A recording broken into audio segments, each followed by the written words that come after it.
Good morning to all of you. I am Wasim Khan. Today we discuss on memory management. Memory management क्या है? Memory management operating system का एक function है जो primary memory को handle करता है। हम कह सकते हैं मैनेज करता है। इसके साथ ही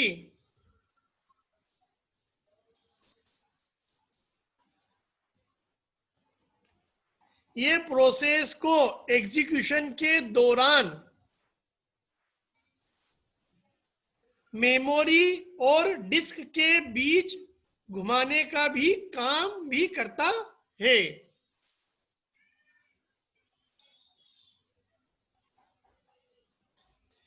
मेमोरी मैनेजमेंट मेमोरी लोकेशन का ट्रैक भी रखता है, चाहे प्रोसेस को मेमोरी अलोकेट किया गया हो या फिर वो खाली बैठी हो।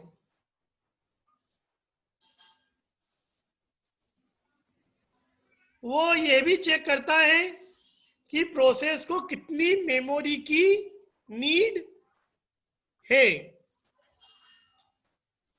मेमोरी मैनेजमेंट कौन सी प्रोसेस को किस समय पर मेमोरी दी जाएगी यह भी डिसीजन लेता है। जब भी कोई मेमोरी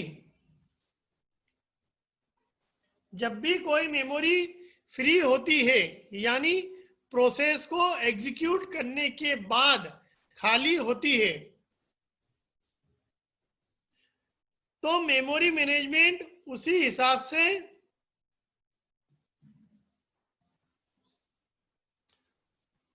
अपने रिकॉर्ड को भी अपडेट करता रहता है।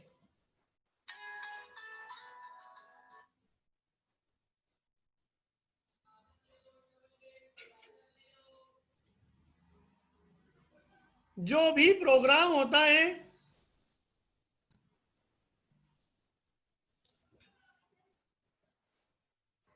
वो सेट ऑफ इंस्ट्रक्शन से मिलकर बना होता है।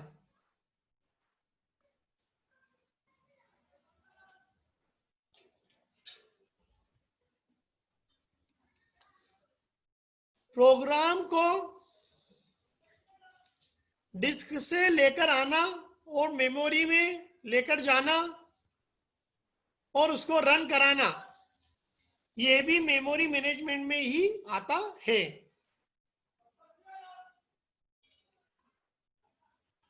मेमोरी मैनेजमेंट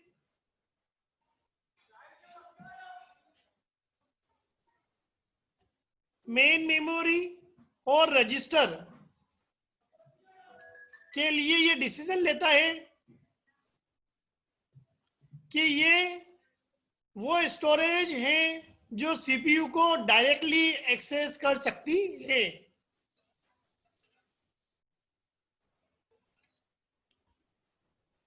रजिस्टर को एक सीपीयू क्लॉक में एक्सेस कर सकते हैं, लेकिन वहीं मेन मेमोरी को बहुत सारी क्लॉक साइकिल लगती है। जैसा कि कैशे हम समझते हैं एक मेमोरी है, ये मेन मेमोरी और सीपीयू के बीच में होती है। सबसे फास्ट अगर मैं किसी मेमोरी को कहता हूं तो वो होता है रजिस्टर। लेकिन हम रजिस्टर को क्यों यूज नहीं करते हैं और मेन मेमोरी के बीच में सीपीयू और मेन मेमोरी के बीच में कैशे को क्यों रखते हैं, ये भी बताऊंगा मैं। अभी एक शॉर्ट लाइन में मैं एक्सप्लेन करना चाहूंगा कि कैशे बीच में रखने से हमारे कंप्यूटर की स्पीड बढ़ जाती है। किसके बीच में रखने से? मेन मेमोरी और सीपीयू के बीच में रखने से। मेमोरी मैनेजमेंट में प्रोटेक्शन ऑफ मेमोरी को हम इंश्योर करते हैं बाय करेक्ट ऑपरेशन के द्वारा।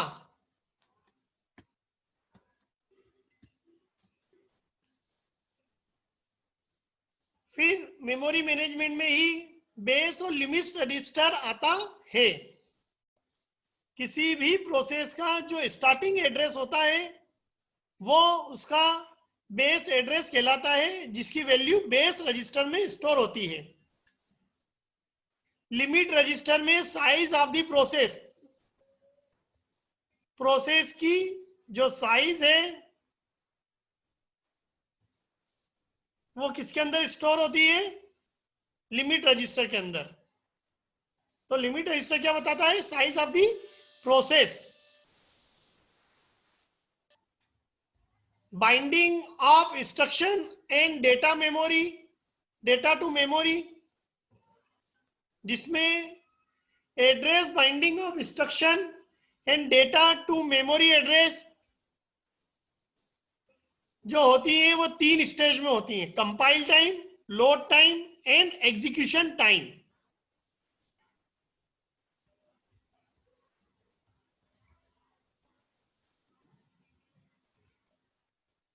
अगर मेमोरी की लोकेशन हमें पहले से मालूम है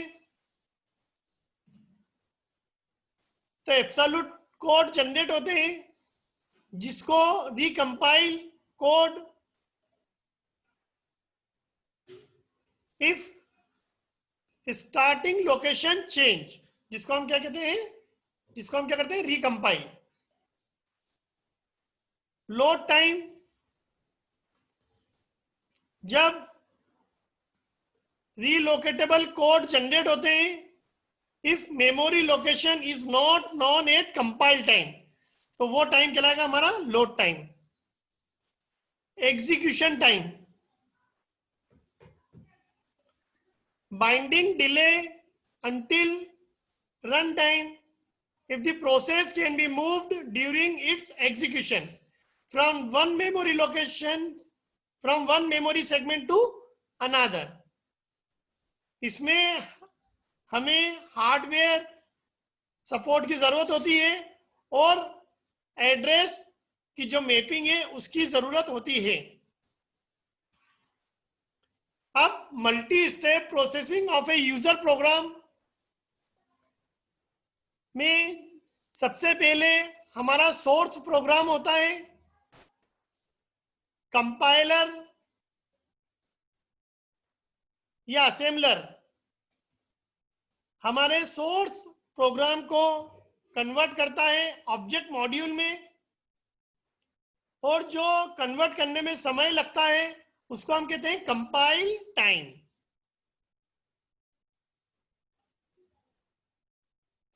लिंकर या एडिटर ऑब्जेक्ट मॉड्यूल और जो अदर मॉड्यूल हैं उनको कन्वर्ट करता है लोड मॉड्यूल में, और लोड मॉड्यूल हमारा स्टोर होता है लोडर के अंदर।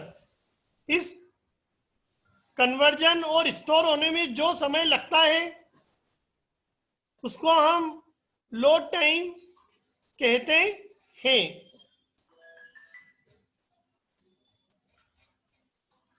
फिर जो भी हमारे मॉड्यूल या सिस्टम लाइब्रेरी लोडर के अंदर लोड किए हैं वो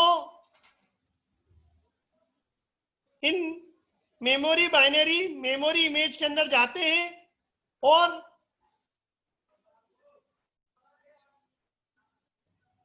उसको फिर हम एग्जीक्यूट कराते हैं, और जो भी हमारी डायनेमिकली लोडेड सिस्टम लाइब्रेरी है, और जो भी हमने मॉड्यूल मेमोरी के अंदर लोड किए हैं उनके एग्जीक्यूशन में, उनके रन होने में जितना समय लगता है उसको हम एग्जीक्यूशन टाइम कहते हैं या रन टाइम भी कहते हैं। नेक्स्ट आता है logical address versus physical address space.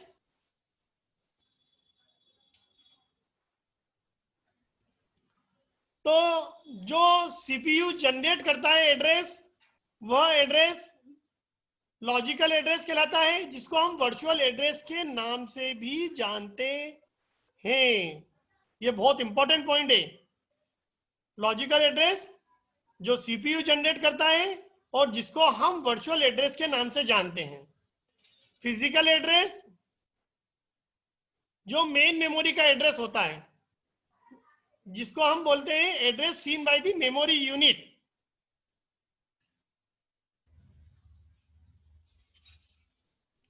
Logical और फिजिकल एड्रेस सेम होते हैं compile time and load time address binding scheme में, लेकिन लॉजिकल एड्रेस जिसको हम वर्चुअल एड्रेस कहते हैं एंड फिजिकल एड्रेस जिसको मेन मेमोरी का एड्रेस कहते हैं, ये अलग अलग हो जाते हैं execution time address binding scheme के ड्यूरेशन में। मेमोरी मैनेजमेंट यूनिट में हार्डवेयर डिवाइस मैप करती है, कन्वर्ट करती है लॉजिकल एड्रेस को फिजिकल एड्रेस में, मतलब वर्चुअल एड्रेस को फिजिकल एड्रेस में। मैप मतलब यहां पर निकलता है कन्वर्ट करना, बदलना, लॉजिकल को फिजिकल में। मेमोरी मैनेजमेंट स्कीम में जो वैल्यू होती है रीलोकेशन रजिस्टर की, उसको हम ऐड करते हैं जो भी एड्रेस जनरेट किया गया है by the user process at the time it is seen by the memory। जो यूजर है वो लॉजिकल एड्रेस के साथ डील करता है। It never sees the real physical address, उसको कभी भी रियल फिजिकल एड्रेस दिखाई नहीं देता है। जैसा कि हम इस डायग्राम को देखें, जो मैंने बताया है कि सीपीयू जो एड्रेस जनरेट करता है उसको हम लॉजिकल एड्रेस कहते हैं। सपोज हमारे लॉजिकल एड्रेस की वैल्यू है 346, ये मेन मेमोरी यूनिट के पास जाता है, इसके अंदर रीलोकेशन रजिस्टर की वैल्यू ऐड होती है। जैसा कि एग्जांपल 14,000 गिवन है, जब ये लॉजिकल एड्रेस के अंदर हम जोड़ देंगे तो हमें कौन सा एड्रेस मिलेगा? Physical address 14346। ये एड्रेस किसका एड्रेस कहलाएगा? हमारी मेन मेमोरी का एड्रेस, फिजिकल मेमोरी का एड्रेस।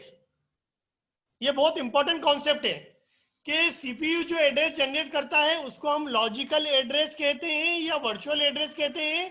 ये मेन मेमोरी यूनिट के पास जाता है, उसमें रीलोकेशन रजिस्टर की वैल्यू जुड़ जाती है और जो नया एड्रेस मिलता है वो कहलाता है फिजिकल एड्रेस। इसको हम बोलते हैं mapping, conversion of logical address into physical address. Physical address किसका? ये मेन मेमोरी का। अब नेक्स्ट लेक्चर में हम डायनामिक लोडिंग पढ़ेंगे। आज का लेक्चर में यही समाप्त करता हूं। Thank you very much.